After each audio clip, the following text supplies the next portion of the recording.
Theodore grabbed me, pulled me onto his lap. His hands explored my body like he owned it. And when he realized I wasn't wearing anything underneath, he groaned deep in his throat, a sound so raw it made me even wetter. I wrapped my arms around his neck and whispered against his lips, "I've wanted you for so long." And he answered by lifting my dress up and sliding his 12-inch of joy inside me right there on the couch. The pleasure was instant, sharp, explosive. I cried out his name, over and over, not caring how loud I was, not caring if the neighbors heard. I wanted the world to know he was mine now.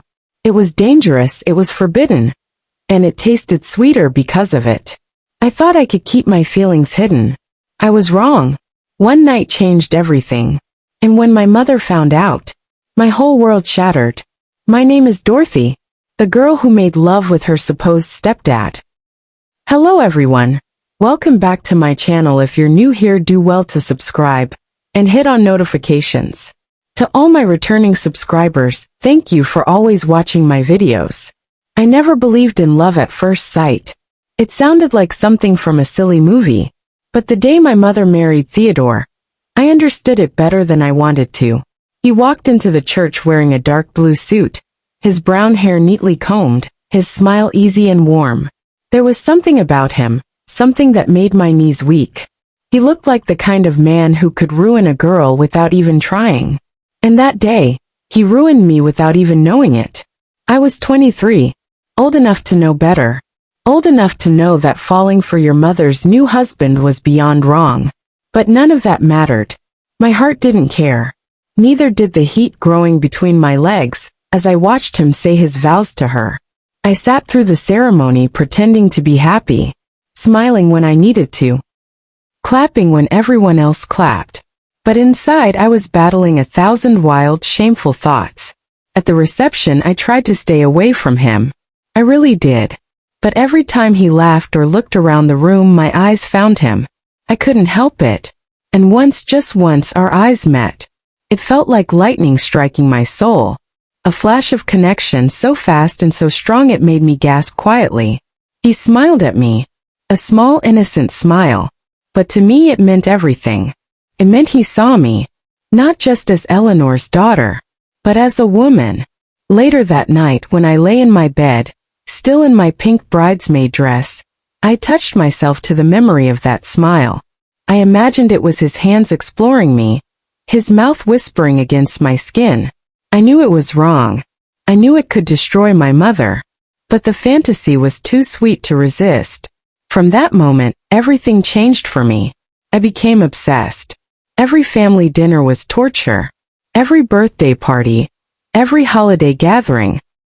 It was all just a chance to see him again, to breathe the same air as him. Theodore was gentle with my mother, always pulling out her chair, kissing her forehead, making her laugh. I hated how much I loved watching him love her. I hated how much I wished it was me instead. It wasn't long before my heart and body made a decision without me. I couldn't just watch anymore. I needed more. I needed him. And deep down I think I knew he needed me too. That's when I started planning. That's when the real danger began. I thought about it for days before I found the courage. I knew inviting him over to my apartment was wrong.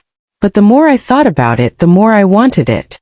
I didn't just want to dream about Theodore anymore. I wanted to feel him, taste him, have him. I waited until I knew my mother was out of town visiting her sister. Then late one Friday night I sent him a message. "Hey, can you stop by?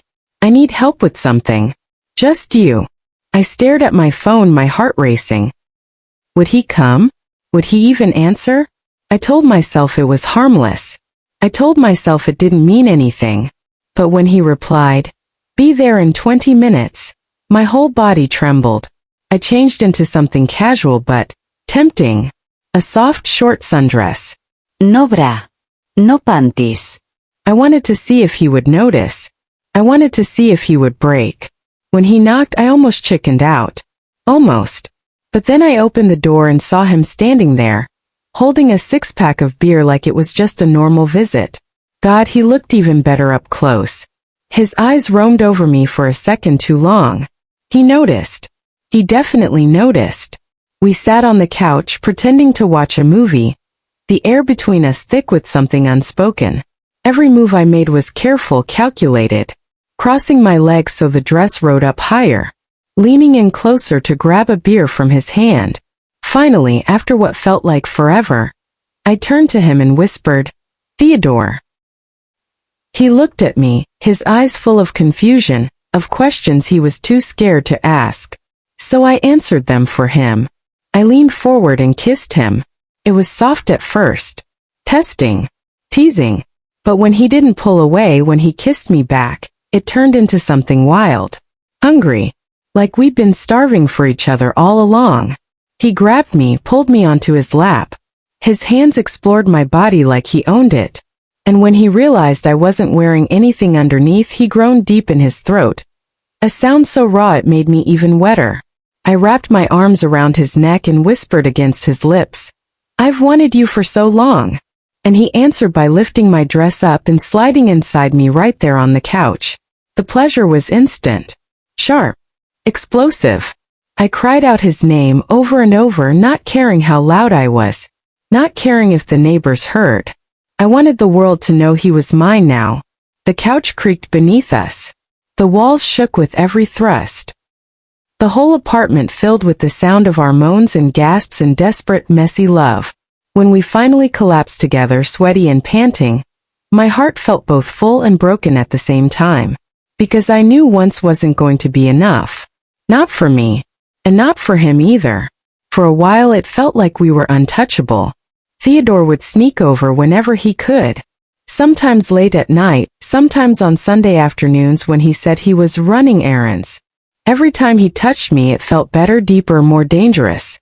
I thought we were careful. I thought no one would ever find out. I was wrong. One afternoon everything crashed down. I wasn't expecting visitors that day. The apartment was still a mess. Clothes thrown across the floor. The couch cushions tossed around from what we had done the night before. I wore one of Theodore's t-shirts, too big for me, and nothing else underneath. When I heard the knock on the door, I assumed it was him again. I smiled as I pulled the door open. But it wasn't Theodore. It was my mother. Eleanor stood there, holding a grocery bag, smiling at first. That smile faded fast. Her eyes dropped to the oversized shirt. She stepped inside without asking. Her nose wrinkled slightly, like she smelled something foul in the air. And maybe she did. Maybe she smelled the sin, the sweat, the betrayal. She looked around, at the messy couch, the crumpled blanket, the half-finished wine glasses on the table. And then her eyes landed back on me. It was the first time I really understood what it meant to break someone's heart. Because I watched it happen in real time. Her face crumbled. Her hands shook. "You," she said softly. "You?" She didn't even have to finish the question. She already knew. I opened my mouth but no words came out. What could I say?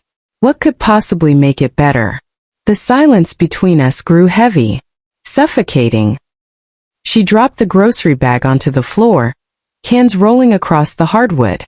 Without another word, without a single tear, she turned and walked out the door.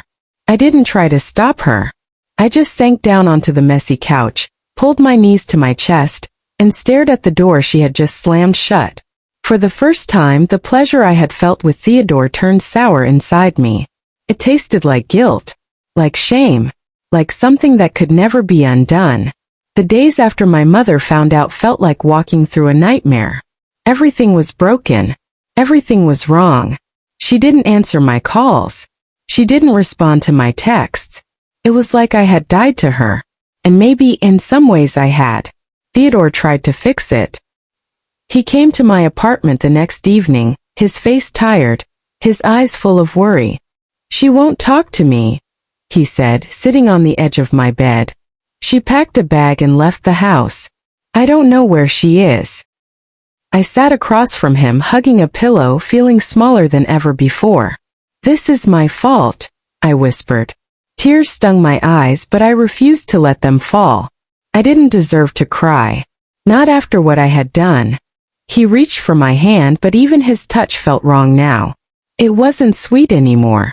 It was heavy with guilt. "I love you, Dorothy," he said. "And I think maybe I always have." The words should have made me happy. I should have felt victorious. I had wanted him for so long. But instead I just felt hollow. Because love that is born from betrayal doesn't feel like love at all. Feels like poison. The neighbors started whispering. I could feel their stares when I walked down the hall. I could hear the quiet snickers behind closed doors. Everyone knew. And worst of all, my mother knew. I dreamed about her at night. Her face twisted in pain, her eyes full of hurt.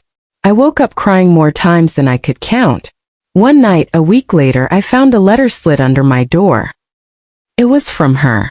Said only 5 words. "I will never forgive you." I clutched the paper to my chest and sobbed until my throat was raw. Theodore stayed for a while after that. He tried to make us work, tried to pretend we could start a new life together. But love built on ashes never stands. One morning I woke up and realized I didn't want this anymore. I didn't want him. I didn't want the guilt. I didn't want to be the girl who destroyed her own mother for a few nights of passion. I told him to leave. I told him I needed to find myself again, if that was even possible. He kissed my forehead one last time. No words. No promises. Just silence. And then he walked out of my life. Now I live alone. I work. I eat. I sleep. But I am not the same girl anymore. There is a scar on my soul that no one can see. And every time I close my eyes, I hear my mother's voice in my head, whispering those 5 words over and over. "I will never forgive you." Have you ever imagined yourself in this kind of situation? What did you do about it? Subscribe to this channel and hit on notifications for more interesting stories like this.